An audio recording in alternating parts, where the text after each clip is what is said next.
আজকের আলোচনা এখন মুহররম মাস চলছে। কোন মাস চলমান? মুহররম মাস। মুহররম মাস আশহুরুল হুরুমের একটি। মুহররম মাস আল্লাহ তাআলার কাছে গুরুত্বপূর্ণ একটি মাস। রমজান মাসের পরে গুরুত্বপূর্ণ মাস মুহররম। এই মুহররম মাস একটু খেয়াল করে শুনবো, খুব লম্বা করব না, কয়েকটা পয়েন্টে কথা বলবো। মুহররম মাস আরবি বর্ষের প্রথম মাস। একটা আশ্চর্যের বিষয় কি জানেন? দুনিয়াতে চলমান আছে তিনটা ক্যালেন্ডার, তিনটা বর্ষপঞ্জিকা। একটা হলো বাংলা, একটা ইংরেজি, একটা আরবি। এই তিনটার একটা কয়েকদিন আগের, আর দুটা বেশ কিছুদিন আগের।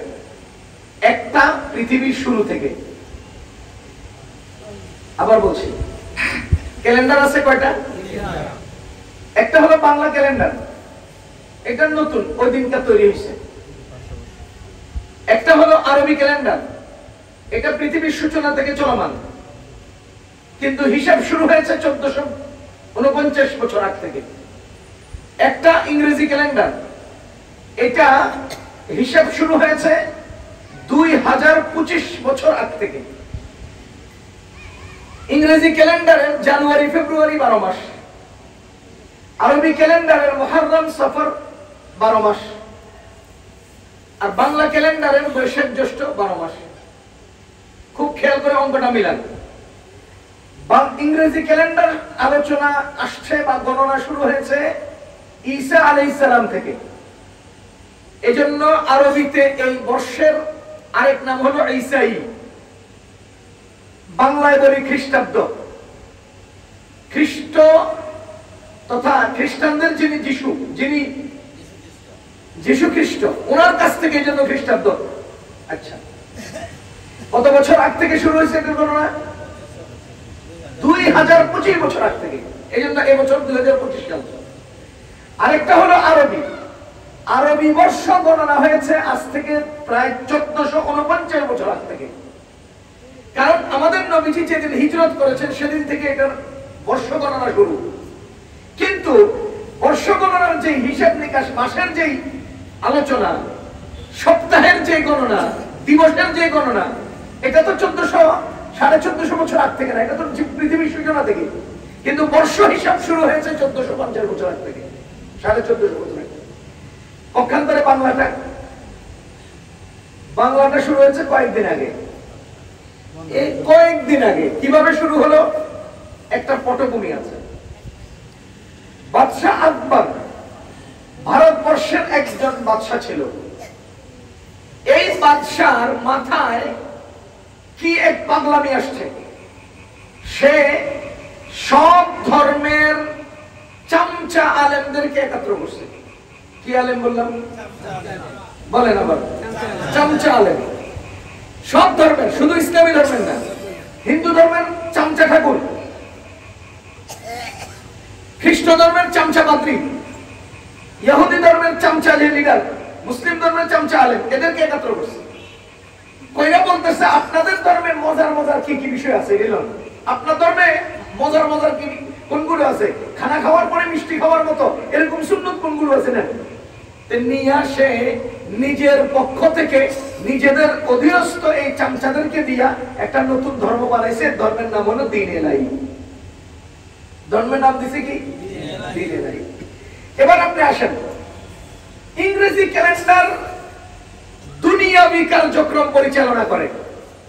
দুনিয়ার যত কাজকর্ম আছে, ব্যাংকিং সিস্টেম, তারপরে লেনদেন, ব্যবসা বাণিজ্য, দুনিয়াবি সব কাজ ইংরেজি ক্যালেন্ডারের আওতায় চলে। পক্ষান্তরে দ্বীন, ইসলাম, শরীয়ত, নামাজ, রোজা, হজ, যাকাত, এই সবগুলো আরবি ক্যালেন্ডারের সাথে যুক্ত। আরবি ক্যালেন্ডারের মুহররমের 10 তারিখে আশুরা, আরবি ক্যালেন্ডারের জিলহজের 10 তারিখে হজ, আরবি ক্যালেন্ডারের রমজান মাসে রোজা, আরবি ক্যালেন্ডারের 15ই শাবানে শবে বরাত। এই যে হিসাবগুলো ইংরেজির সাথে না, এটা আরবির সাথে। সুতরাং আরবি ক্যালেন্ডারের সাথে ধর্মের সম্পর্ক, বলেন আরবি ক্যালেন্ডারের সাথে আর ইংরেজি ক্যালেন্ডারের সাথে দুনিয়ার কার্যক্রম সম্পর্ক। এবার প্রশ্ন হলো, বাংলা ক্যালেন্ডার বাদশাহ আকবর যে দ্বীন এলাহি বানালো, এই দ্বীন এলাহিটা পরিচালিত হবে কোন ক্যালেন্ডারে? এই জন্য হ্যাঁ নতুন করে ক্যালেন্ডার বানাইছে বাংলা ক্যালেন্ডার। এই ক্যালেন্ডারটা তৈরি হয়েছে, আপনারা যদি এটাকে কৃষি কাজের সাথে যুক্ত করেন, ঋতুর সাথে যুক্ত করেন, করার চেষ্টা করেন, না, এটা মূলত ঋতুর জন্য আসে নাই, এটা কৃষির জন্য আসে নাই, এটা বাদশাহ আকবর তার দ্বীন এলাহি পরিচালনার জন্য আছে। কিভাবে বুঝলাম? আমাদের নবীজির হিজরত থেকে 1447 হিজরি চলতেছে এখন, এবছর 1447 হিজরি।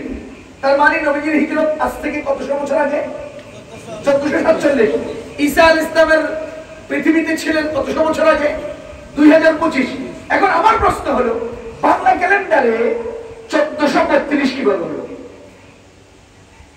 ভাই 1432 কেন হবে? বাদশাহ আকবর তো গেলে কয়েকদিন আগে। 1432 কিভাবে হলো?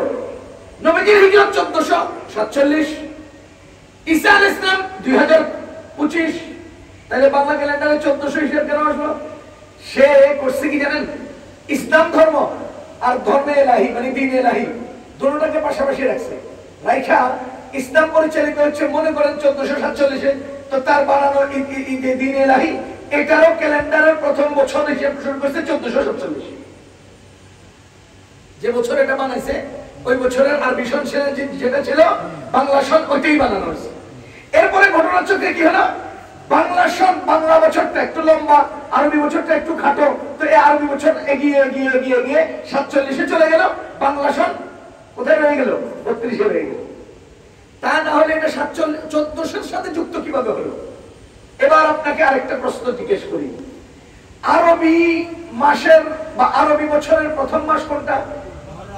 মুহররমের 1 তারিখ কবে গেছে বলেন তো?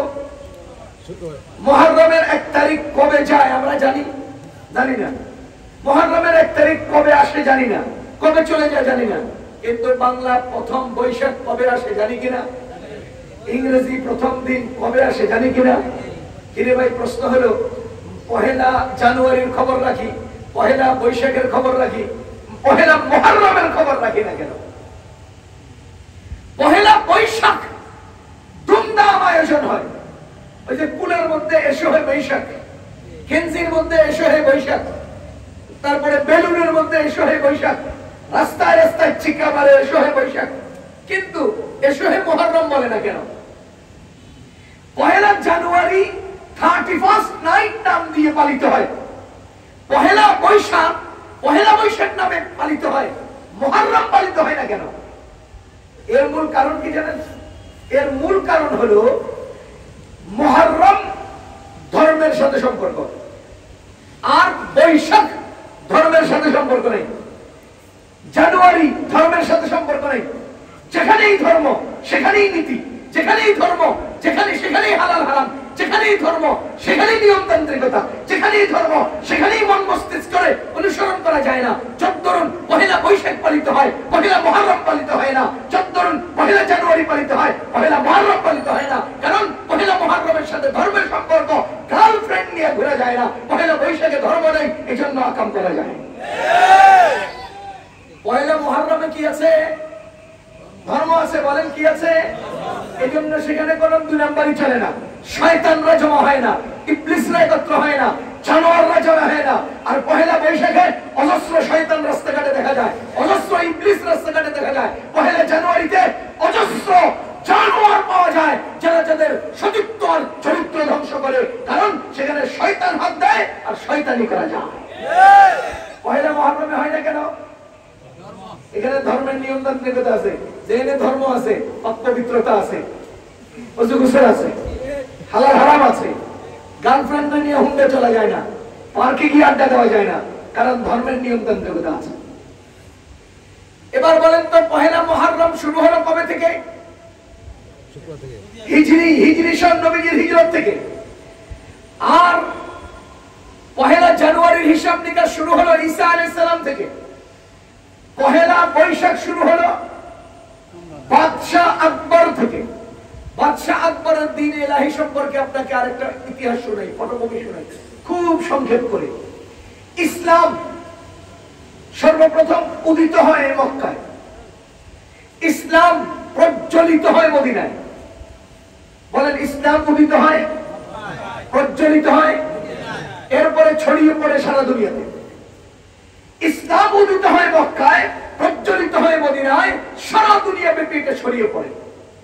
মজার বিষয় হলো উসমান রাদিয়াল্লাহু তাআলা আনহুর শাহাদাতের পর, আলী রাদিয়াল্লাহু তাআলা আনহুর খেলাফত অর্জনের পর, আলী রাদিয়াল্লাহু তাআলা আনহুর খেলাফতের মূল মারকাজ, মূল কেন্দ্র এবং রাজধানী বানিয়ে ফেলেন কুফাকে। কুফা ইরাকের একটা অঞ্চল। এই কুফা কেন্দ্রিক ইসলাম পরিচালিত হয় দীর্ঘ 700 বছর। কুফা কেন্দ্রিক ইসলাম বা ইসলামী রাষ্ট্র পরিচালিত হয় কত বছর? 700 বছর। মনে রাখবেন, দেশের রাজধানীর প্রতি মানুষের আকর্ষণ, রাজধানী থেকেই সবকিছু পরিচালিত হয়। যেহেতু আলী রাদিয়াল্লাহু তাআলার খেলাফতের পর রাজধানী হয়ে গেছে কুফা, সেহেতু আলেম ওলামার উপস্থিতি বেশি ছিল কুফায়, ইসলাম চর্চা বেশি ছিল কুফায়, নিয়মতান্ত্রিকতা বেশি ছিল কুফায়, ইসলাম পরিচালিত হয়েছে কুফা থেকে। এজন্যই আবু হানিফা রাহমাতুল্লাহি আলাইহির মাযহাব পৃথিবীর বুকে বেশি পরিচালিত, বেশি পালিত হয়। কেন? কুফা কেন্দ্রিক 500-700 বছর ইসলাম পরিচালিত হয়েছে। এবং ওই ইসলামী বিশ্বের কাজীউল কুযাত ছিলেন ইমাম আবু ইউসুফ, গভর্নর ছিলেন ইমাম মুহাম্মদ। সুতরাং ফিকহে হানাফি সারা দুনিয়াতে ছড়িয়ে গেছে। কতশো বছর কুফা কেন্দ্রিক? 700। এরপরে চেঙ্গিস খান নাতি হালাকু খান, এই হালাকু খানের আক্রমণে কুফা ইরাক আক্রান্ত হয়, ইসলাম সেখানে পরাজিত হয়। লক্ষ লক্ষ লক্ষ লক্ষ মানুষ, আলেম ওলামা, মুসলিম শাহাদাত বরণ করে, লক্ষ লক্ষ কোরআন কিতাব জ্বালিয়ে ছাই করে দেয়। বিশ্বকোষ খুঁজে দেখেন, মুসলমানদের লাইব্রেরির কিতাবের ছাইতে ফুরাত নদীর পানি কালো হয়ে গিয়েছিল। এই পরিমাণ নিধন চালিয়েছে, এই পরিমাণ ধ্বংসযজ্ঞ চালিয়েছে চেঙ্গিস খান নাতি হালাকু খান। সেখানে ইসলাম আক্রান্ত হওয়ার পরে আল্লাহ তাআলার মেহেরবানিতে এই ইসলামের চর্চা, ইসলামের প্রজ্বলন, ইসলামের উড্ডয়ন আল্লাহ তাআলা স্পেন কেন্দ্রিক করে দিয়েছেন। স্পেন, সারা দুনিয়ার ইসলাম পরিচালিত হয়েছে স্পেন কেন্দ্রিক। ইমাম কুরতুবী রাহমাতুল্লাহ আলাইহির নাম শুনেছেন। স্পেন সমস্ত বিষয়ের উপরে সর্বোচ্চ প্রজ্ঞা, সর্বোচ্চ শিক্ষা, সর্বোচ্চ অবদান রেখেছে। আজও পর্যন্ত সারা দুনিয়া স্পেন কেন্দ্রিক অবদানের, মুসলিম অবদানের কাছে ঋণী। কর্দোবার সেই মসজিদ এখনো প্রমাণ করছে। যাও, স্পেন কেন্দ্রিক ইসলামী বিশ্ব পরিচালিত হয়েছে দীর্ঘ 500 বছর।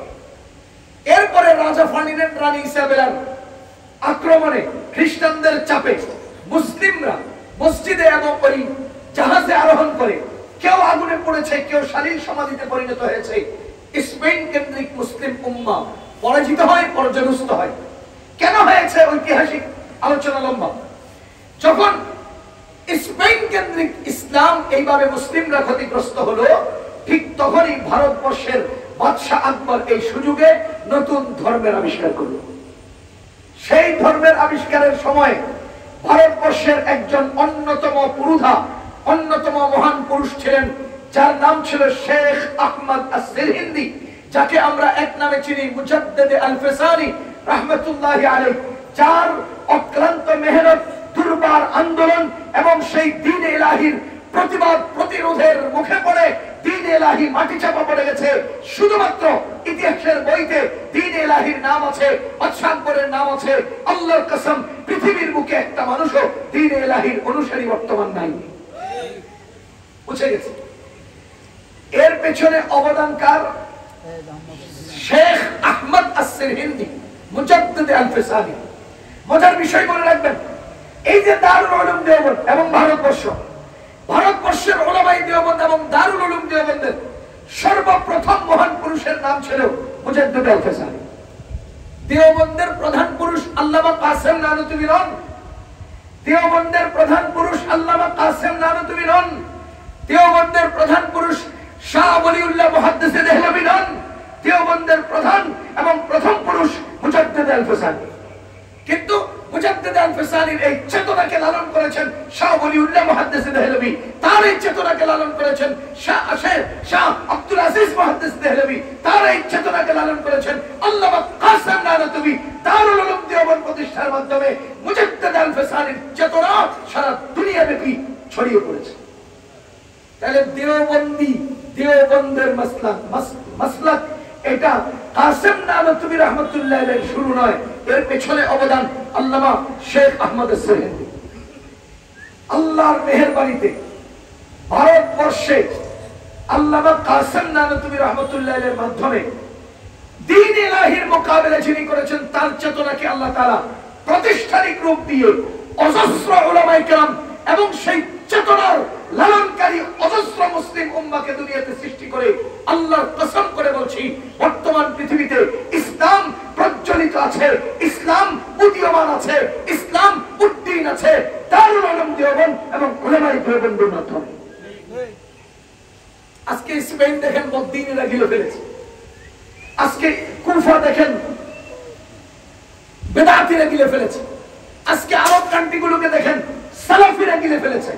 আজকে যদি সুষ্ঠু, শুদ্ধ, পরিচ্ছন্ন এবং নিরলস মেহনত, অক্লান্ত মেহনত আর নিঃস্বার্থ মেহনত দ্বীনের জন্য কেউ করে, তো উলামায়ে দেওবন্দি করছেন, উলামায়ে দেওবন্দি করছেন।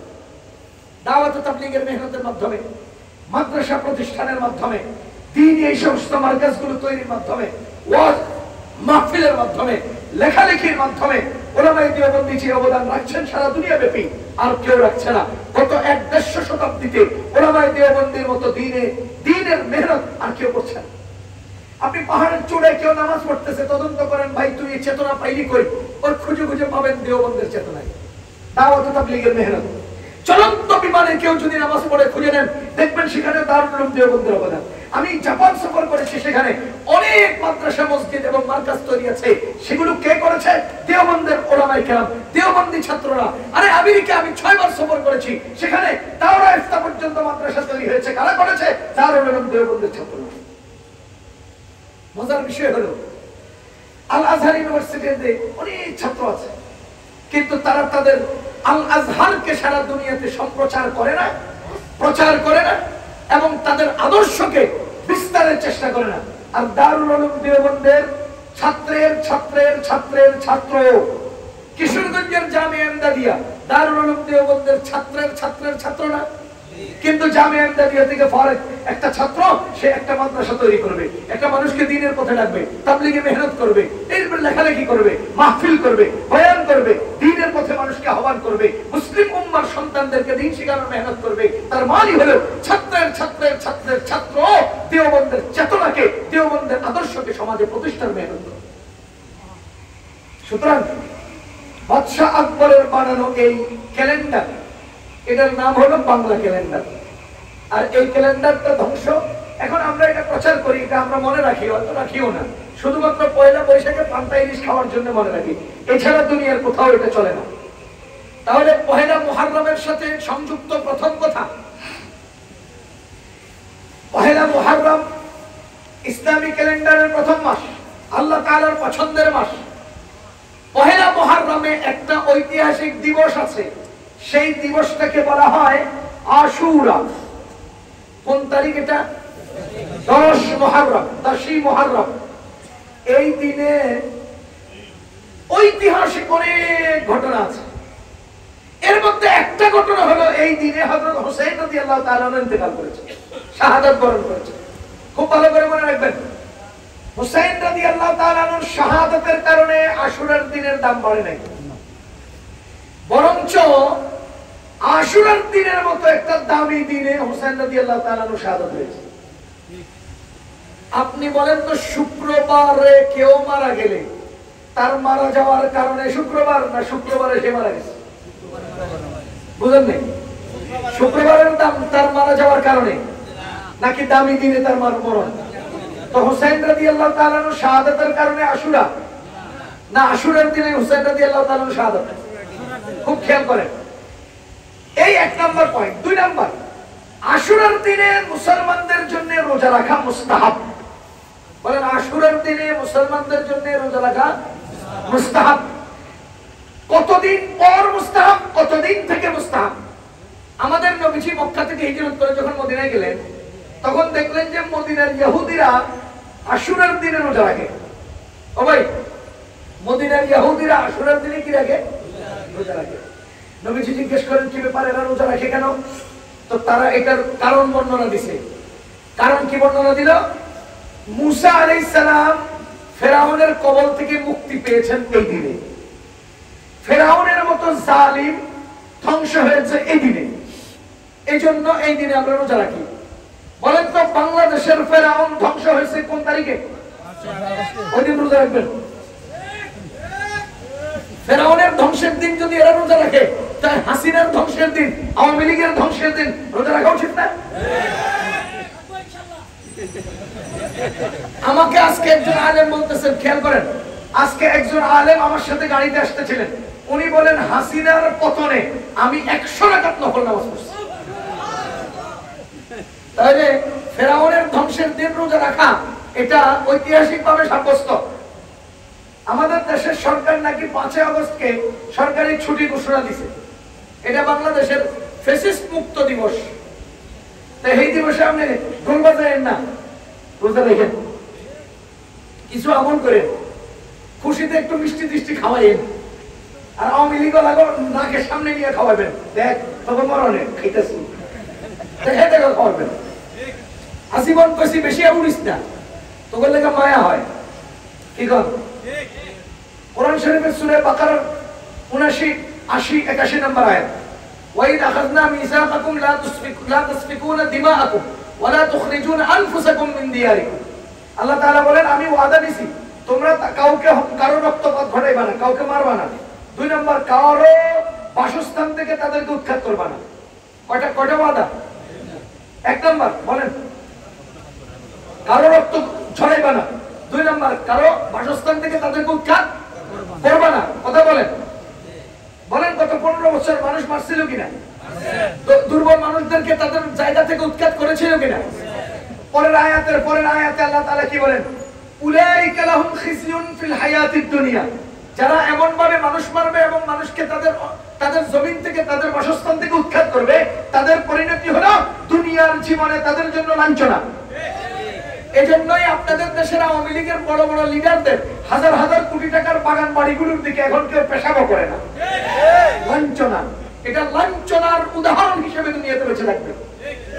এই কোনায় জায়গা দিতেছে, এই পুরোটা জায়গা রাখার দরকার, বুঝলেন নাই? এই পুরো জায়গার কি দরকার?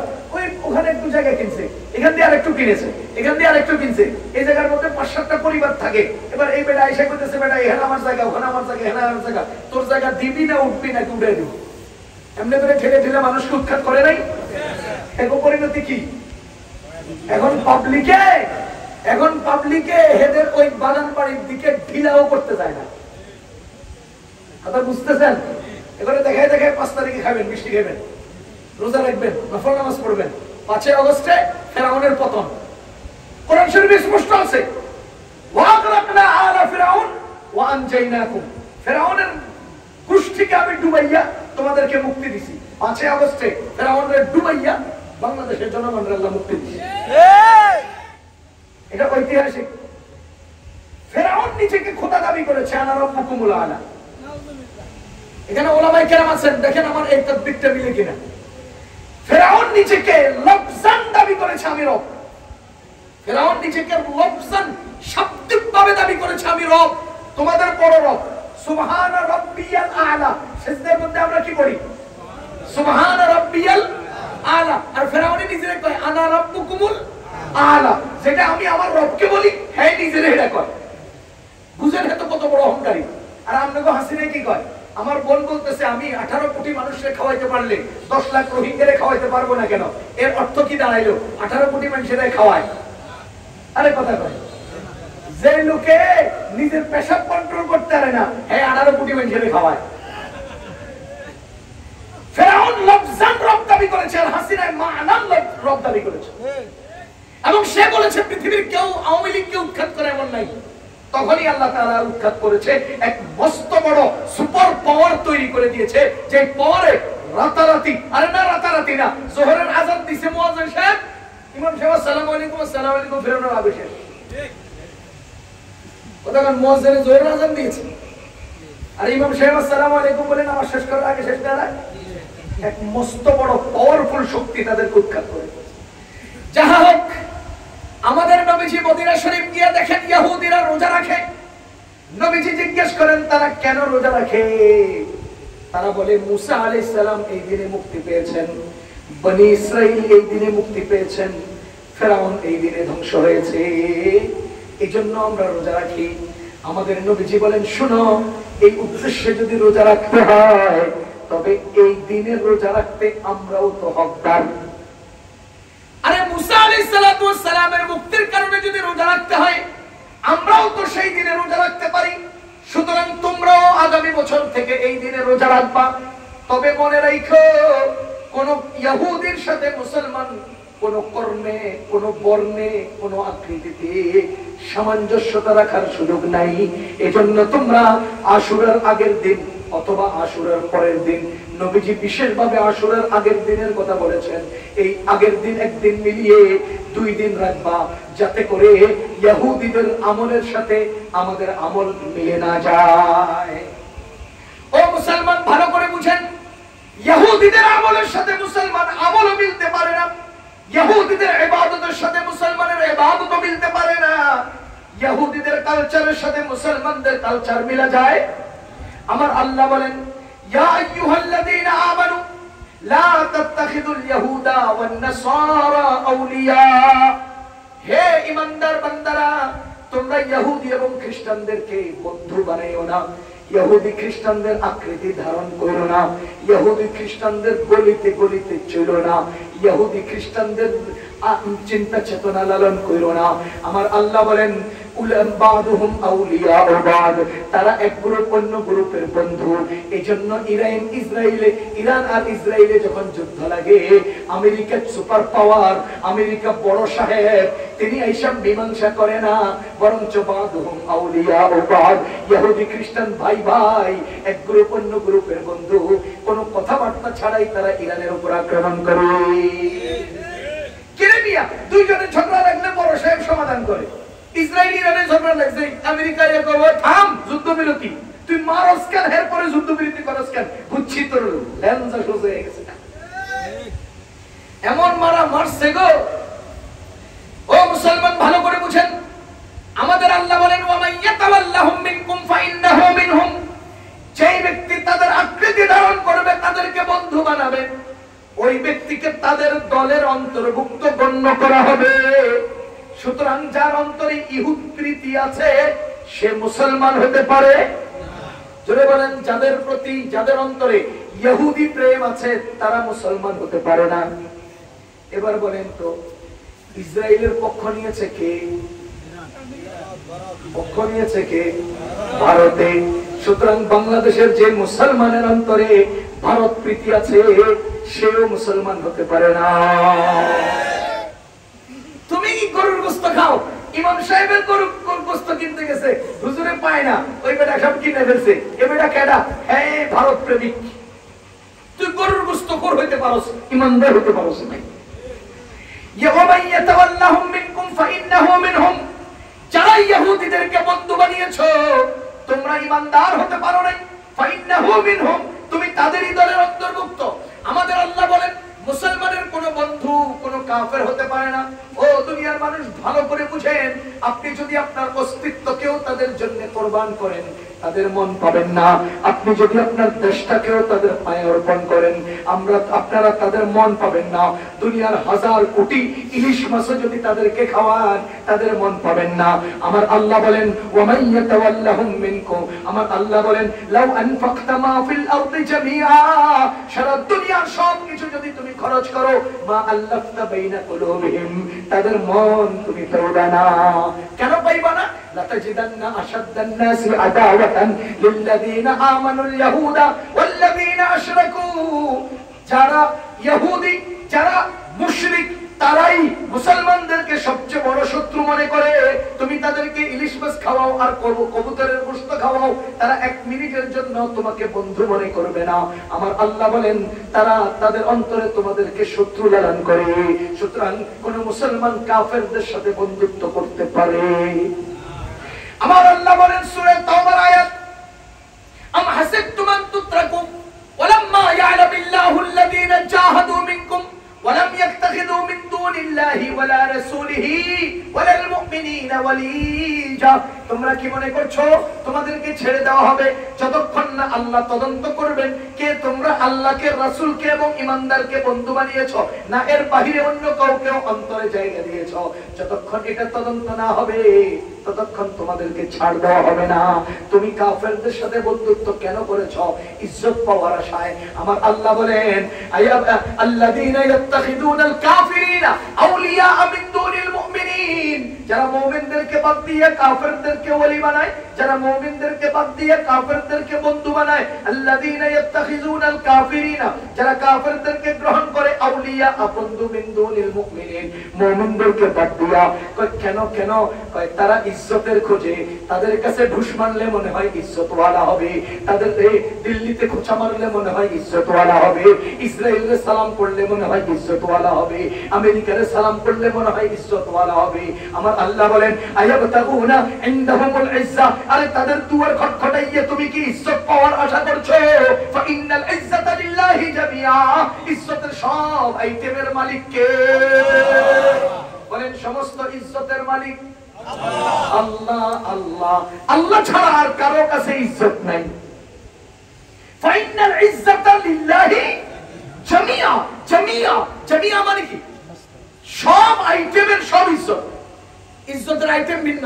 আপনি মুরব্বীর জন্য আপনার একটা ইজ্জত আছে, আপনি একজন লেখকের জন্য আপনার একটা ইজ্জত, আপনি এমপির জন্য আপনার আলাদা ইজ্জত, আপনি ভালো খেলোয়াড়ের জন্য আপনার ভালো ইজ্জত, আপনি একজন গায়কের জন্য আপনার ভালো ইজ্জত, আপনি একজন গায়কের জন্য আপনার ভালো একটা ইজ্জত, আপনি একজন মেম্বারের জন্য আলাদা ইজ্জত, আপনি বাপের জন্য আলাদা ইজ্জত, আপনি স্বামীর জন্য আলাদা ইজ্জত। আরে ইজ্জতের প্রত্যেকটা আলাদা আলাদা আলাদা আলাদা কোয়ালিটি আছে, আলাদা আলাদা প্রকার আছে, আলাদা আলাদা কারণ আছে। আমার আল্লাহ বলেন ফাইনাল ইজ্জাতা লিল্লাহি জামিআ, যত আইটেম, যত কারণ, যত আকৃতি, যত প্রকৃতি, সমস্ত ইজ্জতের একক মালিক কে?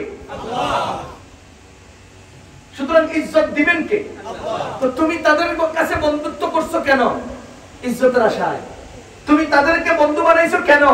ইজ্জতের আশায় না। ফাইনাল ইজ্জাতা লিল্লাহি জামিআ। আরে সূরা আস-সাফাতের মধ্যে আল্লাহ বলেন সুবহানা রাব্বিকা রাব্বিল ইজ্জা, ইজ্জতের রব কে? আল্লাহ। সূরা মুনাফিকুনে আল্লাহ কি বলেন? ওয়ালিল্লাহিল ইজ্জাতু, ইজ্জত তো আল্লাহর, ওয়ালি রাসূলিহি, ইজ্জত তো রাসূলের, ওয়ালিল মুমিনিনা, ইজ্জত তো মুমিনদের, ওয়ালাকিন্নাল মুনাফিকিনা লা ইয়ালামুন, যারা এই কথা বুঝে না তারা মুনাফিক। ইজ্জত কার? আল্লাহ। ইজ্জত কার? আল্লাহ। রাসূলের। 1 নাম্বার ইজ্জত কার? আল্লাহ। 2 নাম্বার ইজ্জত কার? রাসূলের। 3 নাম্বার ইজ্জত কার? মুমিনদের। ওয়ালাকিন্নাল মুনাফিকিনা লা ইয়ালামুন, মুনাফিকরা বুঝে না। তার মানে যারা বুঝে না যে ইজ্জত আল্লাহর, যারা বুঝে না যে ইজ্জত রাসূলের, যারা বুঝে না যে ইজ্জত মুমিনদের, তারা মুনাফিক। এবার আপনি ঠিক করেন ইজ্জত কার? কেন তাদের সাথে বন্ধুত্ব করছেন? যে বন্ধুত্বের আড়ালে আপনি ইজ্জত খুঁজছেন, অথচ ইজ্জতের কোনো সামান্য ধুঁয়াও তাদের কাছে নেই। আরে কোন কাফেরের কাছে ইজ্জত নেই, তার নিজের ইজ্জত নেই, তোমার কি ইজ্জত দিব? যেই লোকটা হারাম চিনে না এর মধ্যে কিসের ইজ্জত? যেই লোকটা পেশাব করে ঢিলা দিতে জানে না তার মধ্যে কিসের ইজ্জত? যার মধ্যে পাক পবিত্রতা নাই তার মধ্যে কিসের ইজ্জত খোঁজো? তোমার মধ্যে না পাক পবিত্রতা আছে? বুঝেন নাই? যার চিন্তার মধ্যে পরিচ্ছন্নতা নাই তার কাছে তুমি ইজ্জত তালাশে গেছো। যার পোশাকের মধ্যে ইজ্জত পরিচ্ছন্নতা নেই তার কাছে তুমি ইজ্জতের খোঁজে গেছো। অথচ তোমার প্রতিদিন আল্লাহ তাআলা নামাজ পড়তে বলছে। আমরা একদিনে নামাজ পড়ি কয় ওয়াক্ত? 5 ওয়াক্ত। নামাজ ওযু ছাড়া নামাজ সহিহ হয় না। নামাজের বাহিরে কয় ফরজ? বলেন না। 7 ফরজ। নামাজের বাহিরে কয় ফরজ? 7 ফরজ। 7 ফরজের প্রথম 3 ফরজ কি? বলেন। শরীর পাক, কাপড় পাক, নামাজের জায়গা পাক। এবার আপনারা বলেন পৃথিবীর বুকে জিনিস আছে 4টা। সবাই কোন পৃথিবীর বুকে জিনিস আছে কয়টা? 4টা। সবাই বলেন পৃথিবীর বুকে জিনিস আছে কয়টা? 4টা। ব্যক্তি বলেন, বস্তু বলেন, জায়গা বলেন, সময়। কয়টা? ব্যক্তি, বস্তু, স্থান, সময়। ব্যক্তি, বস্তু, স্থান, সময়। আবার বলেন ব্যক্তি, বস্তু, স্থান, সময়। এবার বলেন নামাজের জন্য বাহিরে 7 ফরজ। 1 শরীর পাক মানে ব্যক্তি পাক। 2 কাপড় পাক তার মানে বস্তু পাক। 3 তার মানে জায়গা পাক। এবার বলেন আসর সূর্য উদয়কালে নামাজ পড়া যায়, সূর্য মাথা বরাবর নামাজ পড়া যায়, সূর্য অস্তকালে নামাজ পড়া যায়। তো জামাত নামাজ যখন পড়া যায় সে তখনটাও পাক, কারণ না পাক টাইমে নামাজ পড়া যায় না। তার মানে ওটা অঘোষিত ভাবে 4র্থ নম্বরটাও পাক। শরীর পাক, জায়গা পাক, নামাজ, শরীর পাক, কাপড় পাক, জায়গা পাক, সময় পাক। আমার জীবনে প্রতিদিন 5 বার শরীর পাক, বস্তু পাক, জায়গা পাক, সময় পাক, শরীর পাক, বস্তু পাক, জায়গা পাক এবং সময় পাক। এই পাক, এই পাক, এই পরিচ্ছন্নতা আল্লাহ আমাকে দিয়েছে। যাদের পরিচ্ছন্নতা নেই তাদের কাছে কিসের ইজ্জত নেই? আমার শরীর পাক কয়বার হতে হয় প্রতিদিন? আমার বস্তু পাক কয়বার হতে হয় প্রতিদিন? আমার জায়গা পাক কয়বার হতে হয় প্রতিদিন? আমার মুহূর্ত পাক কয়বার হতে হয় প্রতিদিন? পৃথিবীতে এই 4টার বাইরে কোনো জিনিস নাই। পৃথিবীতে এর 4-এর বাইরে কোনো জিনিস নাই। হয়তো ব্যক্তি, না হয় বস্তু, না হয় জায়গা, না হয় সময়, এর বাইরে কিছু নাই। আর এই 4টাকে আমাকে প্রতিদিন পাক পাক। আমি তার মানে আমার ব্যক্তিত্বকে আমি প্রতিদিন 5 বার পাক করতে হয়। আমার গায়ে ঝোলানো বস্তুটাকে, আমার সম্মুখে বস্তুটাকে, আমার দাঁড়ানো জায়গাটাকে, আমার অতিবাহিত সময়টাকে প্রতিদিন 5 বার পাক করতে হয়। যাদের পরিচ্ছন্নতা নাই, যাদের খাবারের পরিচ্ছন্নতা নাই, চিন্তার পরিচ্ছন্নতা নাই, পোশাকের পরিচ্ছন্নতা নাই, জায়গার পরিচ্ছন্নতা নাই, তাদের কাছে কিসের ইজ্জত? ওয়ালিল্লাহিল ইজ্জা, ইজ্জত তো আল্লাহর, ওয়ালি রাসূলিহি, ইজ্জত তো রাসূলের, ওয়ালিল মুমিনিন, ইজ্জত তো আমাদের। বুঝেন নাই? আল্লাহ কি বলছেন? ওমাইয়াতাওয়াল্লাহুম মিনকুম ফাইন্নাহু মিনহুম। যারা ইন্ডিয়ার দুয়ার খটখটাইয়া ইজ্জতওয়ালা হতে চায় তারা আগস্টের 5 তারিখে বেইজ্জতির বোঝা মাথায় নিতে হয়। বুঝেন নি কিছু? যারা আল্লাহর সাথে ইজ্জতের খোঁজ করে সেই মামুনুল হকরা যতই আপত্তির সম্মুখীন হোক সবার উপরে হিরো, সবার উপরে হিরো।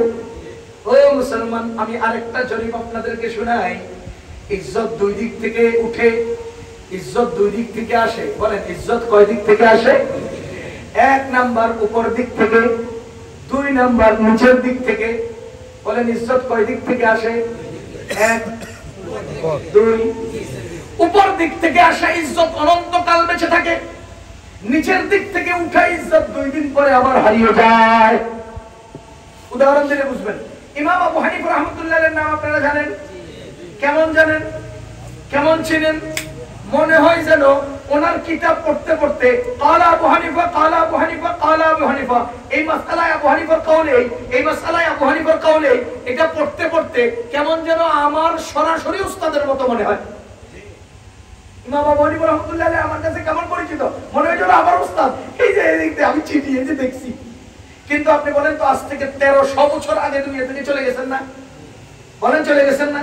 এখনো পর্যন্ত আমার কলিজার ভেতরে ভেতরে তার জায়গা কেন? এখনো পর্যন্ত জুনায়েদ বাগদাদিকে আমি চিনি কেন? এখনো পর্যন্ত আব্দুল কাদের জিলানীকে আমি চিনি কেন? এখনো পর্যন্ত শেখ আহমদ সিরহিন্দি মুজাদ্দিদ আল-ফিসানিকে আমি চিনি কেন? অথচ এই সমস্ত মহান ব্যক্তিদের আমলের বাদশাকে আমি চিনি না। আবু হানিফা রাহমাতুল্লাহির যুগের বাদশার নাম কি বলেন? জুনায়েদ বাগদাদির যুগের বাদশার নাম কি বলেন? আবু হানিফা রাহমাতুল্লাহির থেকে দুনিয়াবি ক্ষমতায়, দুনিয়াবি সম্মানে, দুনিয়াবি ইজ্জতে তার যুগের বাদশার কি কম ছিল? বলেন কম ছিল। কিন্তু এখন তার নাম নাই কেন? আশরাফ আলী থানভী রাহমাতুল্লাহির যুগের বাদশার নাম আমরা জানি না কেন? কাসেম নানুতুবি রাহমাতুল্লাহির যুগের বাদশার নাম জানি না কেন? এর কারণ হলো তাদের ইজ্জত জমিন থেকে উঠছে, জমিনে দাফন হয়ে গেছে। আর আমাদের আসমানি ইজ্জত আসমান থেকে আসছে, কিয়ামত পর্যন্ত দুনিয়াতে বেঁচে আছে। আচ্ছা, ইনসাফের সাথে একটা কথা বলেন, কেউ ভুল বুঝবেন না। আপনার নাম কি? আপনার আব্বার নাম কি? দাদার নাম কি? দাদার আব্বার নাম কি? বুঝলেন? জানি না কি, ভুলে গেছি। আচ্ছা বলেন তো, আমার আব্বার নাম জানি, দাদার নাম জানি, দাদার আব্বার নাম অনেকে জানি, অনেকে জানি না। আচ্ছা, মুনাজাতের মধ্যে আজ পর্যন্ত ইনসাফের সাথে বলেন তো, আল্লাহ আমার আব্বারে মাফ করে দেন, দাদাকে মাফ করে দেন, ও আল্লাহ দাদার আব্বাকে মাফ করে দেন, কয়জনে কইছেন? ও ভাই, এটা দুনিয়ার নিয়ম, দুনিয়ার নিয়ম, দুনিয়ার নিয়ম, দুনিয়ার সিস্টেম। মানুষ তিন পুরুষ আগের মানুষটাকে ভুলে যায়। এবার আপনি বলেন হাসিনার আব্বার নাম কি? জয়ের জিজ্ঞান, আমার জিজ্ঞান কে? তোর আব্বার নাম আমি বলে রাখতাম কে বেটা? আমার দাদার আব্বার নাম তো আমি ভুলে গেছি। বুঝেন নাই? তোর আব্বার নাম আমি কেন মনে রাখতাম? আমার দাদার আব্বার নাম তো আমি ভুলে গেছি। যেই নসব থেকে আমার দুনিয়াতে আসা, আমি সেই নসব ভুলে গেছি। তোর নসব মনে রাখবার টাইম পেয়ে আমার। সুতরাং শেখ মুজিবের নাম ভুলে যাবে মানুষ। বুঝেন নাই? ভুলে যাবে, অটো ভুলে যাবে, ঐতিহাসিক ভাবে ভুলে যাবে।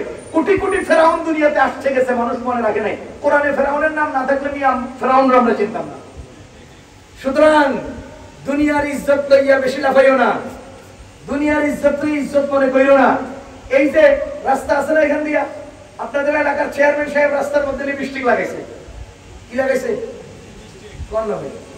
মহিলারা লিপস্টিক লাগানোর পরে পানি লাগলে এটা উঠে যায় না? তো চেয়ারম্যান সাহেব এখান দিয়ে এমন এক প্রলেপ দেয় যে একবার বৃষ্টি হলে শেষ। এটা তো মতান্তরে লিপস্টিক, লিপস্টিক লাগাইছে। লাগাইয়া রাস্তার কোনার মধ্যে বড় করে সাইনবোর্ড একটা লাগাইছে, নেম প্লেট লাগাইছে, সৌজন্যে, অর্থায়নে, মানে উদ্বোধনে জনাব নোমান কাসিমি চেয়ারম্যান। পরের দিন আরেক চেয়ারম্যান এসে আরেক লিপস্টিক লাগাই এটাতে লাগতে ভেঙে এর নাম লাগাইছে। দুনিয়ার ইজ্জত ফালাই যায় না। কিন্তু আথার আলী রহমতুল্লাহ এর নাম এখনো আছে না নাই? কিন্তু তিনি কোথাও কোনো রাস্তায় লিপস্টিক লাগান নাই। আসমান থেকে আসা ইজ্জত দুনিয়াতে অনন্তকাল বেঁচে থাকে, কারণ ইজ্জতের প্রকৃত মালিক হলেন কে? ও দুনিয়ার মানুষ, লা তাত্তাখিযুল ইয়াহুদা ওয়ান নাসারা আউলিয়া। আমার আল্লাহ বলেন ঈমানদারের ওলি হলেন আল্লাহ, ঈমানদারের ওলি হলেন আল্লাহ। আল্লাহু ওয়ালিয়ুল্লাযীনা আমানু। আমার আল্লাহ বলেন যারা ঈমানওয়ালা তাদের ওলি হবেন আল্লাহ। আল্লাহ ঈমানদারদেরকে বলছেন লা তাত্তাখিযুল ইয়াহুদা ওয়ান নাসারা আউলিয়া। এই কোন ইহুদি খ্রিস্টানদেরকে তোমরা ওলি বানাইও না। কেন? লা তাজিদান্না শাদ্দান নাসি আদাওয়াতান লিল্লাযীনা আমানুল ইয়াহুদা ওয়াল্লাযীনা আশরাকু। ইহুদি মুশরিকরা মুমিনদেরকে, ঈমানদারদেরকে শত্রু মনে করে। সুতরাং যারা তোমাকে শত্রু মনে করে তুমি তাদেরকে বন্ধু মনে করবা। কোন অবস্থাতেই সে তোমাকে বন্ধু মনে করবে না। লাউ আনফাকতা মা ফিল আরদি জামিআ মা আল্লাফতা বাইনা কুলুবিহিম। সারা দুনিয়াও তাদের কাছে যদি তুমি ব্যয় করো, তারা এক মুহূর্তের জন্য তোমাকে মন দিবে না, মন পাইবা না। কারণ তারা তোমাকে বন্ধু মনে করে না। তুমি বন্ধু মনে করলে কি লাভ হবে? কথা কি বুঝতেছেন? আমাদের নবীজি বলেন মুহররমের 10 তারিখে তোমরা রোজা রাখবা, কারণ এই দিন মুসা আলাইহিস সালামের মুক্তির দিন, ফেরাউনের ধ্বংসের দিন। সুতরাং এই দিনের রোজা রাখা আমাদের হক আছে। কিন্তু ইহুদিদের সাথে আমলে মিলানো যাবে না, সামঞ্জস্যতা ইখতিয়ার করা যাবে না। এইজন্য তোমরা আগের দিন মিলিয়ে 2 দিন রাখো। কথা কি বুঝতেছেন আপনারা? এবার বলেন তো, ইহুদিরা যে টুপি লাগায়, আমি যদি সেই টুপি লাগাতে চাই, সেটা কি? যেখানে সেজদায় মিলানো যায় না সেখানে টুপিতে মিলাবেন কিভাবে? যেখানে রোজায় মিলানো যায় না সেখানে পোশাকে মিলাবেন কিভাবে? যেখানে আমলে মিলানো যায় না সেখানে কালচারে মিলাবেন কিভাবে? এজন্য কোন মুসলমান কাফেরদের আকৃতি, কাফেরদের কার্যক্রমে অংশীদার হওয়ার অনুমতি, অধিকার নাই, সুযোগ নাই, নাই। এখানে একটা মস্ত বড় কথা মনে রাখবেন, মূল কাজ সেটা দেখবো। মূল কাজ, মূল যদি আমার হয় তাহলে অন্যের সাথে মিলে গেলে সমস্যা নেই। মূল যদি অন্যের হয় তাহলে তার সাথে মিলে গেলে সমস্যা। আমি উদাহরণ দিলে বুঝবেন। বলেন তো, দাড়ি রাখা মূল কাজ আমাদের। বলেন, দাড়ি রাখা মূল কাজ। যদি শেক্সপিয়রে দাড়ি রাখে, এখন আমার দাড়ি শেক্সপিয়রের সাথে মিলে যাচ্ছে, এই জন্য রাখবো না। বুঝেন নাই? রবীন্দ্রনাথ ঠাকুরের দাড়ি রাখছে, এখন আমার দাড়ি রবীন্দ্রনাথের লোক মিলে যায়, এই জন্য রাখবো না। আরে রবীন্দ্রনাথরা দাড়ি রাখা মূল তাদের না, এটার মূল আমাদের। সুতরাং মূল আমাদের, তাদের সাথে মিলে যাচ্ছে এটা নয়, বরঞ্চ আমাদের সাথে তাদের মিলছে। এবার বলেন, কপালে সিঁদুর লাগানো এটা কি আমাদের? কোন মুসলমান যদি এটা লাগাতে চায়, কেন লাগবে না? এটা লাগানো যাবে না। এর মূল কারণ হলো মূল আমাদের না। দাড়ি রাখা মূল আমাদের, অন্যের সাথে মিলে গেলে অসুবিধা নেই। সিঁদুর লাগানো এটা মূল আমাদের না, সুতরাং অন্যের সাথে মিলে গেলে এটা আমাদের দোষ। এই জন্য কোন মুসলমান কাফেরদের সাথে মিলতে পারবে না। এবার আপনারা বলেন, আশুরার দিনে রোজা রাখবো। বলেন আশুরার দিনে একদিন না 2 দিন? 2 দিন অথবা 3 দিন, আগে একদিন বা পরে একদিন, অথবা আগে পরে 2 দিন, মিলিয়ে 3 দিন। কেন? যাতে ইহুদিদের সাথে মিলে না যায়। এবার আপনারা বলেন, ওই আশুরার দিনে এমন কোন কার্যক্রম যা অন্যের সাথে মিলে যায়, যদি এটা কেউ করতে চান, অনুমতি, সুযোগ, জোরে পায় না সুযোগ। মিরপুরে বিহারি পল্লী আছে, আমি এক সময় ওখানে ইমামতি করতাম।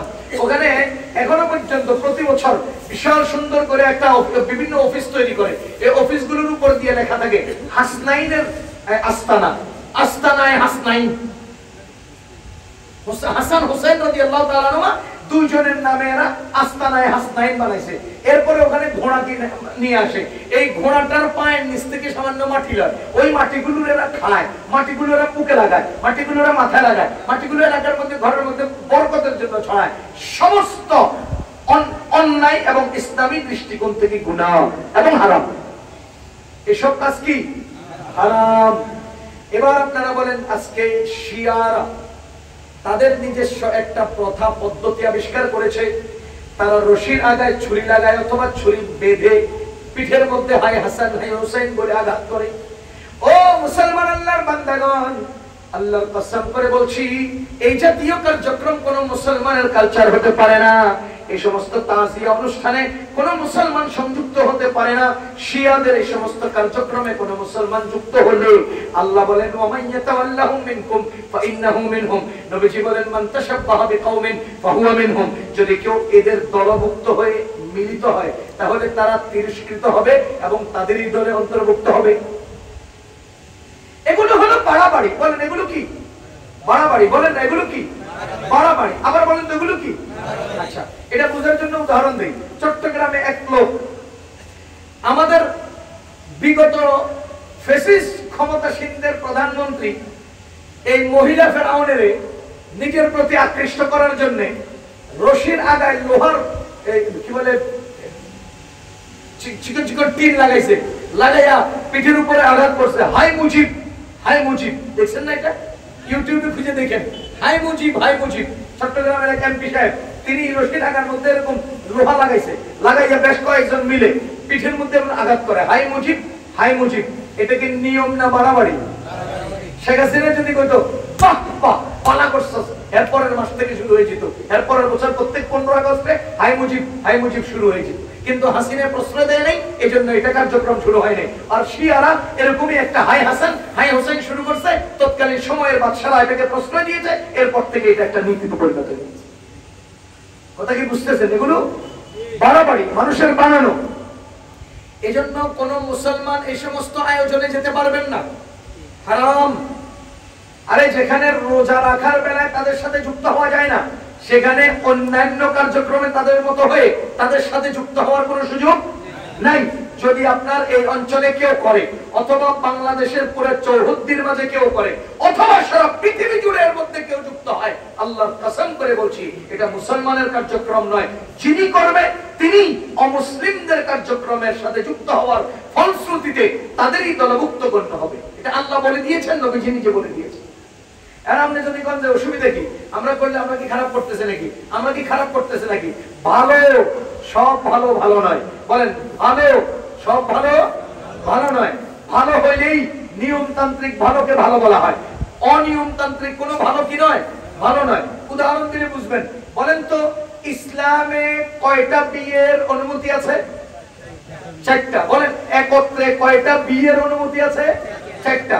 আপনার এই এলাকায় এক লোকের কাছে 50,000 কোটি টাকা আছে, ধরে নেন। আপনার এই এলাকায় এক যুবকের কাছে 50,000 কোটি টাকা আছে।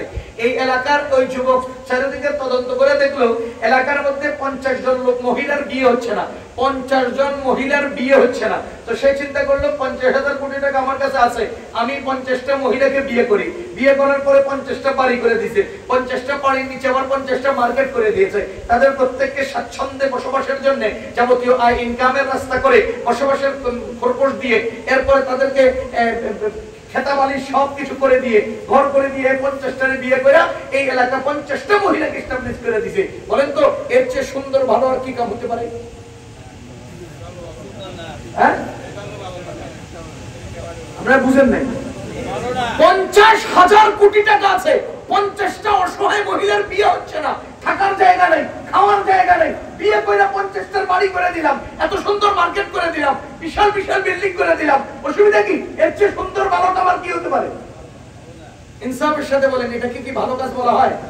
তাহলে আপনার দৃষ্টিতে ভালো হইলেই ইসলামে যদি সেটাকে ভালো না বলে সেটা ভালো হতে পারে না।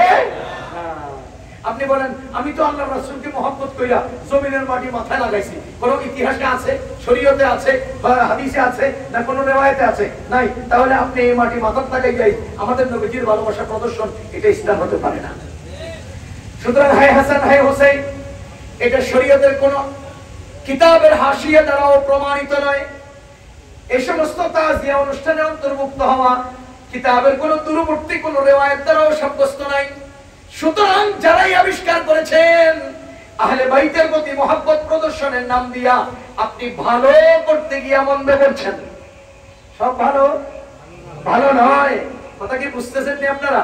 সুতরাং এই অঞ্চলের যুবক ভাইদেরকে বিশেষভাবে অনুরোধ করব, কোন অবস্থাতেই কোনোভাবেই এই সমস্ত হারাম নাজায়েজ কর্মকাণ্ডের সাথে যুক্ত হব না। আর মুরব্বীগণকে বলবো, কোনোভাবেই সন্তানদেরকে এইসব কাজে যুক্ত হতে দেব না। যদি হতে দেন আপনি দায়ী, যদি কেউ হন আপনি দায়ী। আমরা আমাদের কথা বলে দিচ্ছি, আমাদের দায়িত্ব শেষ। আমাদের আল্লাহ স্বয়ং রাসূলকেও বলেছেন আপনি একজন পথ প্রদর্শক, আপনি একজন সুসংবাদ শোনানেওয়ালা, আপনি একজন সতর্ককারী। আমরা সতর্ক করে দিচ্ছি, আপনি যাবেন না, আল্লাহর রাস্তায় যাবেন না, এরপরে গেলে আপনি দায়ী। এই মুহররমে হযরতে হুসাইন রাদিয়াল্লাহু তাআলা আনহু শাহাদাত, এখানে কথাটা প্রসঙ্গটা শেষ করেই আমি আজকের আলোচনা শেষ করছি। আশুরার দিনে হুসাইন রাদিয়াল্লাহু তাআলা আনহু শাহাদাত, এখানে মস্ত বড় কিছু ঐতিহাসিক খেয়ানত আছে। বুঝেন, ভালো করে বুঝেন। হযরত হুসাইন রাদিয়াল্লাহু তাআলা আনহু শাহাদাতের ইতিহাস ইসলামী ইতিহাসের মধ্যে অত্যন্ত বেদনা এবং ব্যথার ইতিহাস, অত্যন্ত বেদনা এবং ব্যথার ইতিহাস।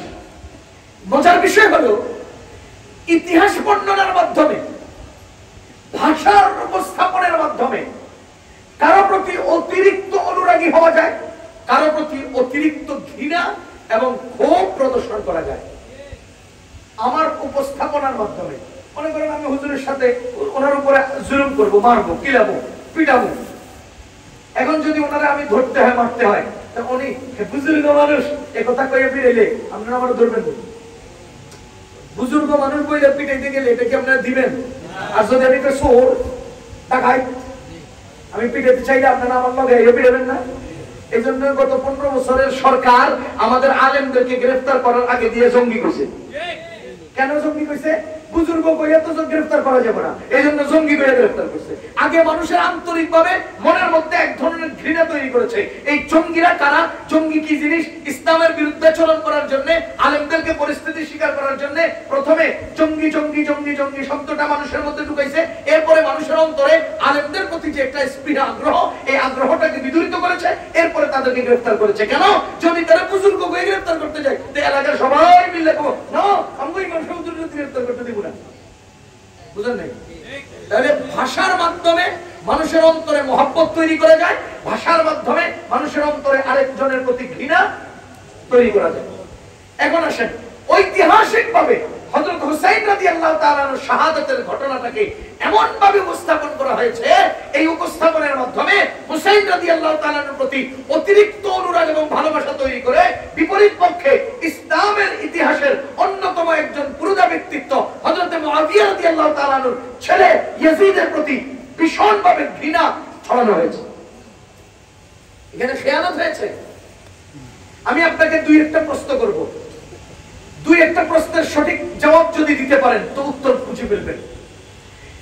হযরতে মুআবিয়া রাদিয়াল্লাহু তাআলা, হযরত আলী রাদিয়াল্লাহু তাআলা সমসাময়িক সাহাবী নন?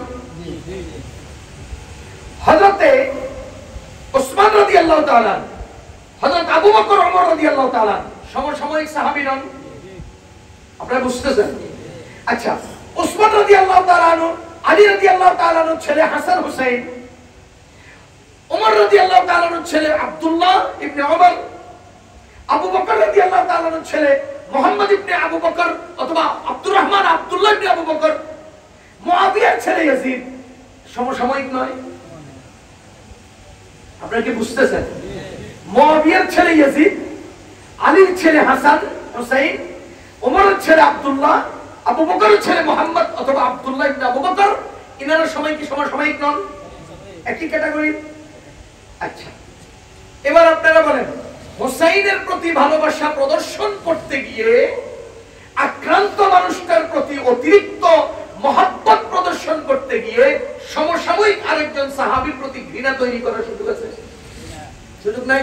কিন্তু ঐতিহাসিক খেয়ানতের মাধ্যমে ইয়াজিদকে বানাইছেন কাফের, ইয়াজিদকে বানাইছেন মালউন, ইয়াজিদকে বানাইছেন ফাসিক, ইয়াজিদকে বানাইছেন মদখোর, ইয়াজিদকে বানাইছেন ব্যভিচারী, ইয়াজিদকে এতটুকু পর্যন্ত নিয়ে গেছেন কেন? মানুষের মধ্যে তার প্রতি ঘৃণা তৈরি করার জন্য। খেয়ানত, খোদার কসম খেয়ানত, খোদার কসম খেয়ানত। বুখারী শরীফ নেন, জিলদে আউয়াল নেন, কিতাবুল মাগাজি নেন, কিতাবুল জিহাদ নেন, আমি দেখাই দিই হাদিসের মধ্যে আমাদের নবীজি বলেছেন আউয়ালু জাইশিন, সর্বপ্রথম জাইশ, সর্বপ্রথম সৈন্যদল যারা যারা সমুদ্র পথে যুদ্ধ করেছে, সামুদ্রিক যুদ্ধবাজদের মধ্যে যারাই যুদ্ধ করেছে, মাগফুরুন লাহু, নবীজি বলেন তারা সবাই আল্লাহর পক্ষ থেকে মাফ পাওয়া। যারা সমুদ্র পথে যুদ্ধ করেছে তাদের সবাইকে আল্লাহ কি করেছেন? মাফ করেছেন। কিন্তু বুখারী শরীফের এই হাদিসের মাতাহাত হাশিয়া খুলে দেখেন, উলামায়ে কেরামকে অনুরোধ করছি হাশিয়া খুলে দেখেন, সেখানে উল্লেখ রয়েছে সর্বপ্রথম জাইশ যারা সমুদ্র পথে যুদ্ধ করেছে সেই জাইশের প্রধান পরিচালক ছিলেন, সেনাপতি ছিলেন ইয়াজিদ ইবনে মুআবিয়া। ইয়াজিদ ইবনে মুআবিয়া যেই যুদ্ধ সমুদ্র পথে হয়েছে সেই সমুদ্র পথের প্রথম যুদ্ধের প্রথম নেতৃত্ব দিয়েছেন ইয়াজিদ ইবনে মুআবিয়া। তার ব্যাপারে বুখারীর riwayat, তিনি বলেন নবীজি বলেছেন তাকে আল্লাহ ক্ষমা করেছেন, অথচ তুমি কত নম্বর নিমক হারাম কি পরিমাণ ঐতিহাসিক বিকৃতির কারণে সেই ইয়াজিদকে তুমি মালউন এবং লানতের ভাগী বানাচ্ছ, তাকে কাফের বলছো, কোন সাহস? এটা ঐতিহাসিক খেয়ানত। এটা কি ঐতিহাসিক খেয়ানত? আপনারা বিষাদ সিন্ধু, মীর মুশাররফের লেখা বিষাদ সিন্ধু পড়িয়া ইতিহাস মনে করছেন। আমি আল্লাহর কসম করে বলছি, মীর মুশাররফদের মতো লেখকদের লেখার মাধ্যমে ইতিহাস চর্চা করা যাবে না। সেখানে সত্য ইতিহাস নাই, মিথ্যা মিথ্যা মিথ্যা এবং মিথ্যা দ্বারা ভরপুর অগণিত ঐতিহাসিক বর্ণনা সেখানে মিথ্যা। হ্যাঁ, ভাষা যদি শিখতে চান, সাহিত্য যদি শিখতে চান, মীর মুশাররফের বিষাদ সিন্ধু থেকে আপনি চেষ্টা দিতে পারবেন। কিন্তু ইতিহাস যদি জানতে চান, আল্লাহর কসম মীর মুশাররফরা অজস্র জায়গায় খেয়ানত করেছে। আমি আপনাকে জিজ্ঞেস করতে চাই, আমাদের নবীজি থেকে আমার মাঝে ইসলাম যে পরিচালিত হয়ে আসছে, ইসলামের খেদমত যে আসছে, এর মাঝখানে ইসলামী বিশ্বের খলিফাদের ধারাবাহিক সিরিয়ালে ইয়াজিদ ইবনে মুআবিয়া ছিলেন কিনা জানেন না তো? সর্বপ্রথম খলিফা কে? আবু বকর রাদিয়াল্লাহু তাআলা, তারপরে কে? ওমর রাদিয়াল্লাহু তাআলা, তারপরে কে? উসমান রাদিয়াল্লাহু তাআলা, তারপরে কে? আলী রাদিয়াল্লাহু তাআলা, তারপরে কে? হাসান রাদিয়াল্লাহু তাআলা, তারপরে কে? মুআবিয়া রাদিয়াল্লাহু তাআলা, তারপরে কে? ইয়াজিদ ইবনে মুআবিয়া, এরপরে কে? এরপরে কে? তারপরে কে? আজ পর্যন্ত ইসলামী বিশ্বের যে খলিফাদের লিস্ট, এর মধ্যে ইয়াজিদ ইবনে মুআবিয়া আছে। এখন আপনি বলেন, ইয়াজিদকে যদি কাফের বলেন, ইয়াজিদকে যদি ফাসিক বলেন, ইয়াজিদকে যদি ব্যভিচারী বলেন, ইয়াজিদের উপর যদি এই পরিমাণ আপনি বিশুদ্ধার করেন, তা আমার প্রশ্ন, মুআবিয়া রাদিয়াল্লাহু তাআলা পর্যন্ত ঠিক ছিল, এবারে ইয়াজিদের পরে দুনিয়ার ইসলামী খলিফারা ঠিক ছিল, মাঝখানে এক কাফের কেমনে ঢুকে গেল? ইসলামের ঐতিহাসিক ব্যক্তিত্বরা কি করেছে, ইমামরা কি করেছেন, আলেমরা কি করেছেন, সবাই কেমনে তার খেলাফতটা মেনে নিয়েছেন, সবাই তার হাতে বায়াত কিভাবে গ্রহণ করেছেন? আর আপনারা রাসূলের মাঝখানে একজন কাফের মধ্যস্থতা করলো, ঢুকে গেল, সে তার ইসলামকে ঠিক রেখেছে কিনা, নাকি এখানে খেয়ানত করেছে? যদি তারা কাফের বলেন, আপনার ইসলামের কি হবে? যদি তাকে মুরতাদ বলেন, আপনার ইসলামের কি হবে? যদি তাকে ব্যভিচারী বলেন, আপনার ইসলামের কি হবে? কি বুঝাতে চান আপনারা?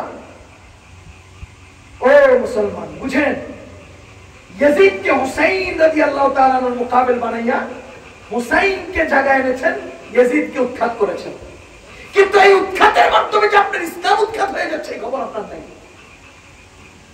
ইয়াজিদ উৎখাতের দ্বারা যে আপনার ইসলাম উৎখাত হচ্ছে, আপনার খবর নাই।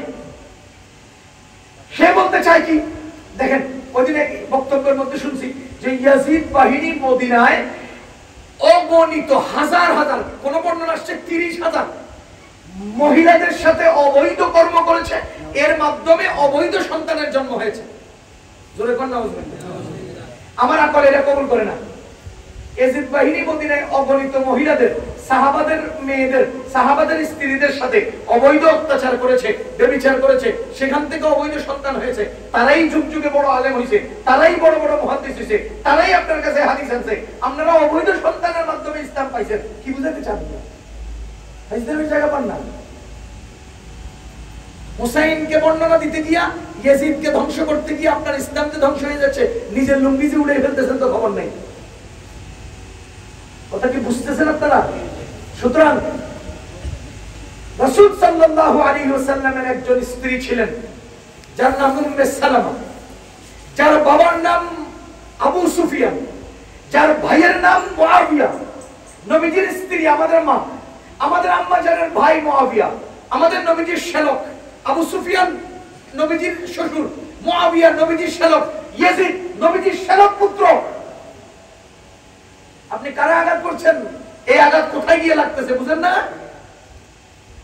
সুতরাং ভাইও, আমি ঐতিহাসিক বর্ণনার সূত্র যদি মিলাইতে চাই, আপনারা হতভম্ব হবেন ইতিহাস কোথায় থেকে কোথায় আসছে।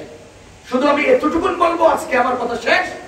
মুআবিয়া রাদিয়াল্লাহু তাআলা আনহুর ছেলে ইয়াজিদ সম্পর্কে আমাদের ধারণা, তিনি মুসলমান ছিলেন, তিনি ফাসিক ছিলেন না, তিনি মদ পানকারী ছিলেন না, তিনি ব্যভিচারী ছিলেন না, তার উপরে আমরা লানত করব না। প্রশ্ন হলো তাহলে আমাদের ধারণা কি থাকবে? আমাদের ধারণা থাকবে তার ব্যাপারে আল্লাহ যা ফয়সালা করবেন আমরা তাতে সন্তুষ্ট। আমরা কেউ তার উপরে কোনো ফয়সালা চাপিয়ে দিয়ে নিজেকে গুনাহগার বানাইতে পারি না। এখন প্রশ্ন হলো, হুসাইন রাদিয়াল্লাহু তাআলা আনহুকে সে মারছে না? হুসাইন রাদিয়াল্লাহু তাআলা আনহুকে তিনি মারছেন কিনা, মানে তার আক্রমণে বা তার পদক্ষেপে মৃত্যু হয়েছে কিনা, এই সমস্ত বিষয়ে আলোচনার আগে আমার প্রশ্ন হলো, মানুষ মারা যায় কয়বার? জোরে বলেন না। একবার। এবার বলেন, হুসাইনকে নবীজির নাতি, হাসানকে নবীজির নাতি, হাসানকে বিস্মান করানো হলো। হুসাইন কারবালায় শাহাদাত বরণ করলেন। নবীজি বলেন, হুসাইন আমার আকৃতিতে, হুসাইন আমার, হাসান আমার আকৃতির, আর হুসাইন আলীর আকৃতির। তার মানে হাসান এর উপরের অংশ ছিল নবীজির আকৃতির, হুসাইনের নিচের অংশ ছিল নবীজির আকৃতির। নবীজির পিঠে উঠে বসাবার, নবীজির পিঠে উঠা মানুষটা, নবীজি মাথা থেকে পা পর্যন্ত পুরো শরীরে চুমো দিয়েছেন যে মানুষটা, সেই মানুষ আরেকজনের বিষ পান করে মারা যাবে কেন? সেই মানুষ কারবালার ময়দানে মরতে হবে কেন? সেই মানুষ বাইতুল্লাহর তাওয়াফের সময় ইন্তেকাল করতে পারলো না কেন? কথা কি বুঝতেছেন আপনারা? যেই মানুষটাকে নবীজি চুমা দিলেন, যেই মানুষটাকে নবীজি মুখের খাবার খাওয়ালেন, যেই মানুষটা নবীজির কাঁধের উপরে বসলেন, যেই মানুষটা নবীজির বুকের মধ্যে থাকলেন, সেই মানুষটা কারবালায় গিয়ে শাহাদাত বরণ করবেন কেন? সেই মানুষটা কাবার চত্বরে তাওয়াফ করতে করতে ইন্তেকাল করলেন না কেন? মৃত্যু তো একবার হয়। প্রশ্ন এটার জবাব দেন না। আমার আল্লাহ এভাবেই হতে চেয়েছেন, ওভাবেই হয়েছে। আমি এই ব্যাপারে ফয়সালা দিতে গিয়ে তাদের উপরে জুলুম করে নিজেকে জালিম বানাইতে পারি না। কথা কি বুঝতেছেন? আমি তাদের ব্যাপারে ফয়সালা দিতে গিয়ে, ফয়সালা কি হবে আল্লাহ জানেন। আমার ধারণা কি হবে? আমার ধারণা, সাহাবী হিসেবে মুআবিয়ার প্রতি আমার সর্বোচ্চ সম্মান শ্রদ্ধা, ইয়াজিদের প্রতি সর্বোচ্চ সম্মান শ্রদ্ধা, হযরত হুসাইন রাদিয়াল্লাহু তাআলার প্রতি আমার কুরবান, আমার হাসান রাদিয়াল্লাহু তাআলার প্রতি আমার কুরবান, আমি সবকিছু কুরবান দেব। কিন্তু সাহাবা, তাবেঈ, তাবেঈ, ওই ইসলামিক ঐতিহাসিক মহান ব্যক্তিত্বদের ব্যাপারে আমি মুখ খুলে ফয়সালা দিতে গিয়ে নিজের অস্তিত্বকে ধ্বংস করতে পারি না। এটা হবে আমার ফয়সালা। এবার আপনি ধারণা কি করবেন? আপনি কারে কাফের মনে করবেন, কার উপরে লানত দিবেন, এটা আপনি জানেন। নবীজি বলেছেন, লা ইয়ানবাগি লিল মুমিনিনা ইয়াকুনা লাআনা। কোন কাফের কোন গরু ছাগলের উপরে মুমিন লানত করতে পারে না, কোন গরুর উপরে মুমিন লানত করতে পারে না, কোন ছাগলের উপরে মুমিন লানত করতে পারে না, কোন কুকুরের উপরে মুমিন লানত করতে পারে না। লা ইয়ানবাগি লিল মুমিনিনা ইয়াকুনা লাআনা। কোন মুমিন লানতকারী হতে পারে না। তা আপনি কেন লানত করবেন তাকে? যাই হোক, আমি ভাঙ্গাচুরা বেশ কয়েকটা কথা মুহররমকে সামনে নিয়ে বলেছি। এক নাম্বার কথা, মুহররম মাস থেকে আসলো, মুহররমের গুরুত্ব কত, আশুরার দিনের গুরুত্ব কত, আমল করব, আমলের ক্ষেত্রে কোন কোন বিষয়কে লক্ষ্য করব, কোন কাফের মুশরিকের সাথে আমরা সামঞ্জস্যতা ইখতিয়ার করব না, তারপরে মুআবিয়া রাদিয়াল্লাহু তাআলা আনহু ছেলে ইয়াজিদের ব্যাপারে আমাদের ধারণা কি হবে, ইত্যাদি ইত্যাদি বিষয়ে কথা বলেছি। সর্বশেষ অনুরোধ, হাত জোড় করে অনুরোধ, কোন শিয়া অথবা অন্য কোন তাজিয়া অনুষ্ঠান 10 মুহররমে আমরা কোন অবস্থাতেই যুক্ত হব না। বিশেষ করে আল কাউসার ইসলামী ফাউন্ডেশনের যে দায়িত্বশীলগণ আছেন, আপনাদের বন্ধু দোস্ত এবং পরিচিত মহলকে অনুরোধ করবেন, এরপরে রিকোয়েস্ট করবেন যাতে করে এই জাতীয় গুনাহের কাজে যুক্ত না হয়। প্রত্যেকজন শ্রোতা ভাই, আমার মাইকের আওয়াজ যত দূর যাচ্ছে, অনলাইনে অফলাইনে যত মানুষ আমার কথা শুনছেন, সবার কাছে অনুরোধ করব, কোন অবস্থাতেই কাফের মুশরিকের সাথে সামঞ্জস্যতা ইখতিয়ার করে কোন অনুষ্ঠানে আমরা যুক্ত হব না। আমাদেরকে আমাদের আল্লাহ আল্লাহ রাসূল দেওয়া পরিচ্ছন্ন আনন্দের দিবস বাদ দিয়া মানুষের বানানো কোন অপরিচ্ছন্ন দিবসে আমরা যুক্ত হতে চাই না।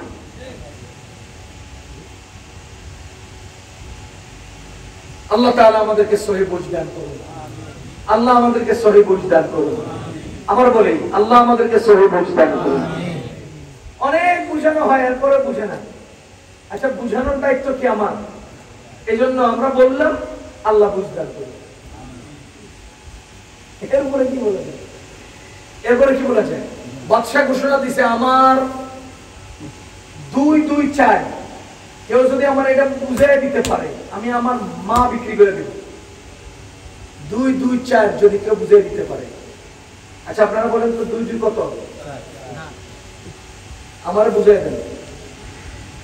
2-2 কেমনে চাই হবে? বলেন, বুঝাই দেন। 2-2 কিভাবে চাই হবে? 2+2=4 কিভাবে হয়? 2+4 6 হতে পারে। হ্যাঁ,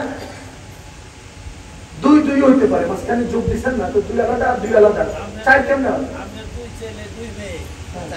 না না, আমি বুঝি নাই তো, এইটাই তো মুসলিম মাসলা তো এই জায়গায়।